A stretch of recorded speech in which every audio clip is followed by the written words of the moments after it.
Françoise Petrovic, artiste, plasticienne. Je travaille le dessin, la peinture, la sculpture, la vidéo et l'estampe également. J'ai toujours dessiné, c'est vraiment ce qui est le plus quotidien, le plus auprès de mon atelier. J'ai décidé d'un projet d'installation avec des cadres qui vont se rentrer comme ça dans la couleur. Il y avait cette couleur verte très sombre tout de suite. Il y avait aussi le sol qui poursuit finalement les taches d'aquarelle, c'est-à-dire le côté de diffusion. Il va couler d'un couloir à la chambre. La tête de lit, je voulais une île. Il y a un reflet qui raconte ce qu'il y a au-dessus, mais en même temps qui plonge dans le lit, c'est-à-dire qui va plonger dans les oreillers, qui va plonger dans le matelas. Et je voulais qu'il y ait une espèce de verticalité comme ça, comme un moment où on va sombrer, quoi. Et on bascule dans un monde beaucoup plus sombre.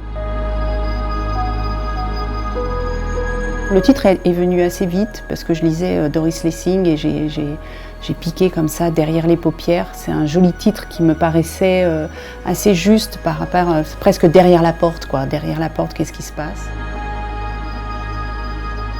Et j'avais envie de plonger dans quelque chose de presque de cinématographique, un petit peu, d'arriver dans ce couloir et d'être guidé vers quelque chose qui est un peu un monde flottant.